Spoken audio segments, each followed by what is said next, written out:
Në moto ndihma e parë shpëton jetë, dedikuar për popullatën e re të moshës 12 deri 18 vjeç, organizata komunale Kryqi të Kuq në Gostivar zhvilloi gara komunale të ndihmës së parë.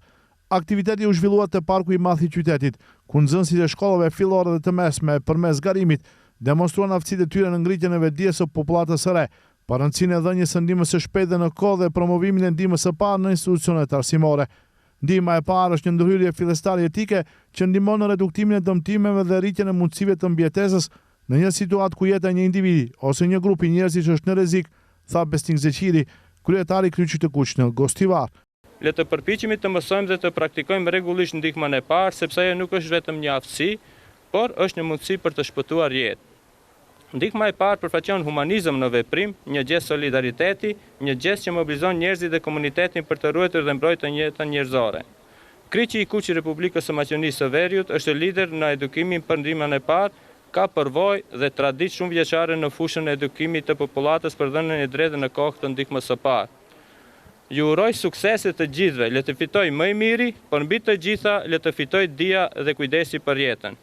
Garat janë mbështetur nga komuna e Gostivarit, ndërsa zhvillimin të njëjtave e ka ndjekur nga afër vet kryetari i Valbon Limani, i cili theksoi se pushteti lokal gjithmonë do të mbështetë aktivitete të cilat kanë për qëllim ndërgjegjësimin e popullatës, sidomos grup moshave të reja. Jam shumë i lumtur që ju shoh në këtë numër këtu sot, në këtë aktivitet të Kryqit të Kuq.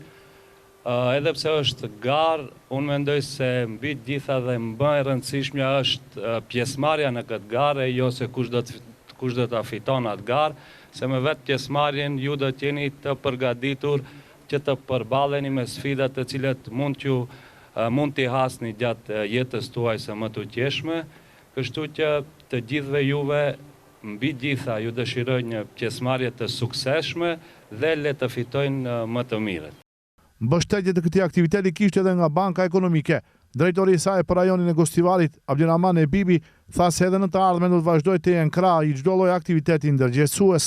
Gara e cila sot do të organizohet është me karakter ndoshta simbolik, mirëpo ajo që unë dua të veçoj është se njohuritë të cilat do t'i përfitojnë nxënësit nga kjo moshë të kësaj natyre.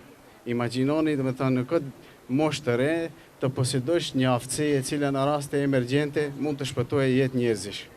Nga këtu, ndesha të bëj ftesë edhe të gjitha institucionet të cilat i tangon mirëqenia e njeriut, mirëmbajtja e ambientit jetësor, organizime të ndryshme, duke filluar nga sinjalizimet rrugore, të cilat kanë të bëjnë me mbrojtjen e jetës së njeriut, të organizojnë më shpesh kështu lloj trajnimesh, mësimesh dhe garash.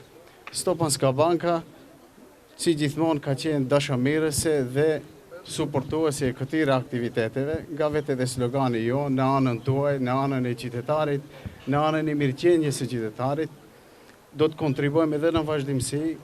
Merita Lili, sekretare e Kryqit të Kuq në Gostivar, sqaroi se në gara marrin pjesë 14 ekipe, 7 të shkollave të mesme dhe 7 të shkollave fillore. Shkolla është vendi ku kalojmë një pjesë të madhe të ditës, ku ndodhin aktivitete të ndryshme dhe për fat të keq ndonjëherë edhe situata emergjente. Ndihma e parë është e dhënë me njëherë dhe me qetësi, mund të jetë vendimtare për shëndetin dhe sigurinë e nxënësit, mësuesit apo kushdo që ndodhet brenda në shkollë. Kjo nuk është thjesht një garë për shkatësi apo njohuri, por është një mundësi për të treguar se sa të përgatitur jemi për të ndihmuar njëri tjetrin në situata emergjente. Përmes këtyre garave, ju po mësoni jo vetëm si të reagoni në raste aksidenti, apo edhe si të tregoni përgjegjësi, bashkëpunim dhe humanizëm. Çdo veprim i saktë në ndihmën e parë mund të shpëtojë një jetë. Edhe sot ju do të tregoni se si kjo njohuri bëhet në praktikë. Ju jeni shembulli më i mirë se si arsimi, bashkëpunimi dhe kujdesi për njëri tjetrin ndërton një shoqëri më të sigurt. Fituesi i garës pastaj do të përfaqësojë Gostivarin për në garat rajonale, të cilat mbahen më 10 maj në Gjivgjeli, kurse në Vjeshtë Gostivari do të jetë një koqiri garave nacionale në dhënien e ndihmës së parë. Ndryshe, trajnimet e nxënësve për pjesëmarrje në këtë garë kanë filluar me fillimin e gjysmëvjetorit të dytë shkollor. Ata garuan nëpër 3 pika të ndryshme, duke ofruar ndihmën e parë për 9 lëndime të ndryshme trupore, ndërsa vlerësimin e tyre ka bërë një komision profesionist.